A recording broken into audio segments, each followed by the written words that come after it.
This is Trabr. We're creating the technology and the ecosystem for everything building.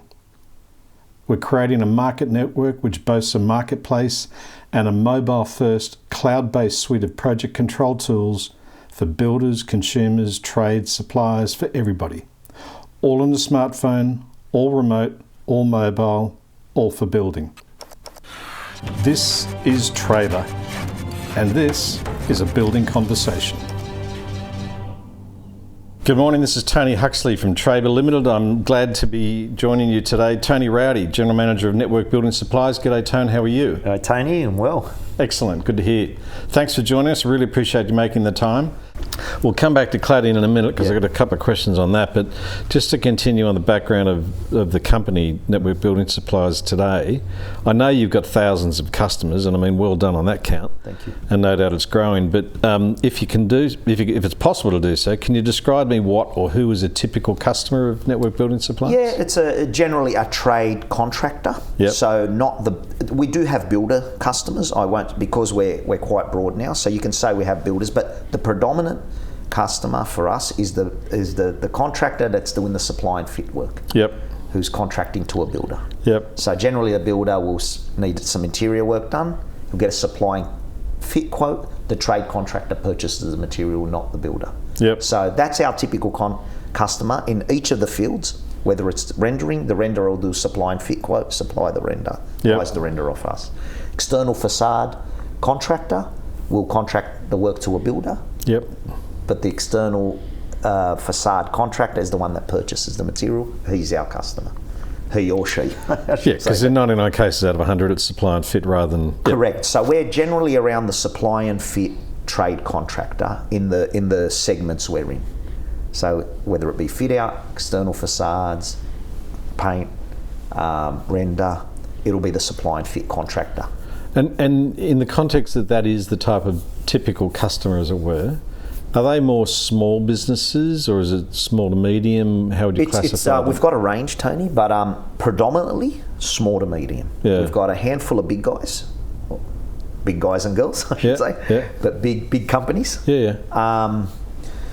We have got a few of the bigger contractors in those fields, which we service very well, I believe, but predominantly the business is made up on smallest to medium contractors. But what I love about our business, it doesn't matter who they are, they all get treated equally. Yeah. Whether it be, price support or project support, or everyone is treated with the respect they deserve. Yeah.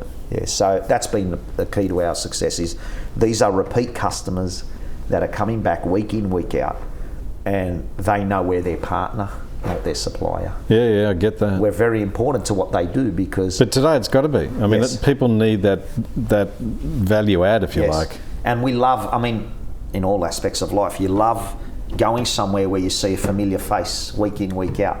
Yeah. So our staff is very important to our model. The staff who've built these relationships have become friends with their contractors, not just suppliers. That relationship helps the business. But it's a pleasant way to go to work, to have a heap of friends, basically. Yeah. So, for these contractors who, are highly stressed at times on, time constraints and, people being pushy or not getting paid or whatever, having a friendly support in their supplier or someone they see regularly. Because remember, they're moving from site to site. So the regular in their life is us. Yeah, I get it. The constant. I say that. So we're the constant face they see, but they've moved and working with someone else every day. So we become a bit of their team behind them, if you like. Yeah. So for us, that's the typical customer base is those small to medium trade. And tell me, do they anecdotally, or I don't know if you've done any research with them of late, but if so empirically, but are they telling you how they're feeling at the moment with? Yeah, obviously the ones, the climate, the economy, the activity. The one thing in our industry, they're not shy. So you'll always know what they're thinking. So I think.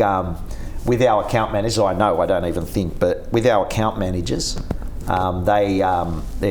they've got great relationships with all their key accounts. Yep. So I'm sure they're verbalising where they're at. But the bottom line is it's not impacting your revenues. It's still sort of... a lot of the guys are still got work, but we are hearing that... Yeah, as you were saying, the last quarter could be a question mark. And the thing is, because of our customer base, it's broad-based. Yeah.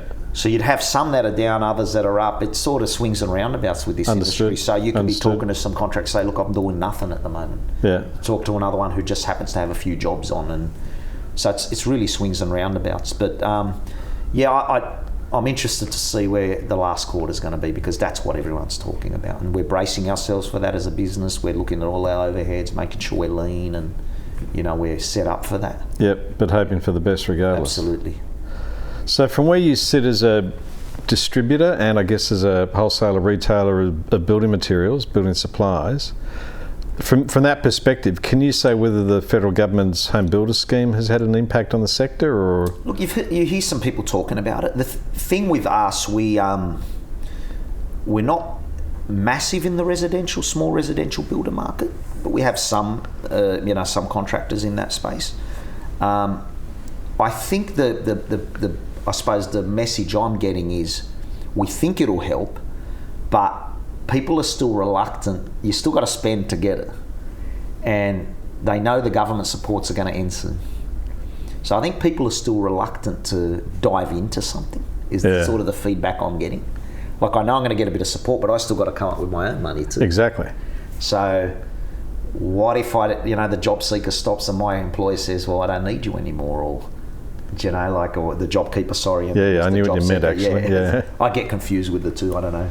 Now this morning there's job trainer. Yes. So there's plenty of jobs. Yeah, so look, to me, the government, I think, is trying to do their best with these things, and it's, they're on a hide into nothing. It doesn't matter what they do. That's right, and so at least they are trying, I guess. They are, and I haven't seen any of that come through to us, if you like. I don't get the feeling it is. Yep. But the feedback is people are still cautious, because I think a lot of people are saying, let's see when my support stops where I'm at.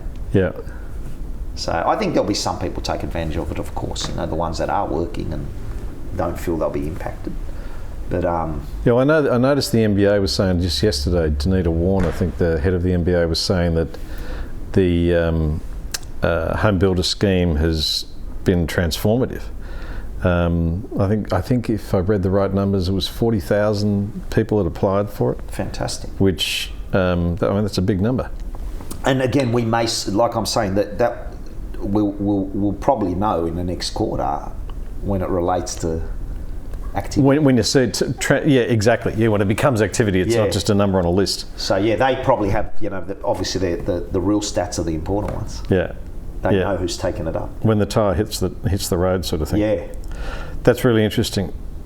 Tony Rouady, I appreciate your time. Thanks for joining me this morning. Thanks, Tony.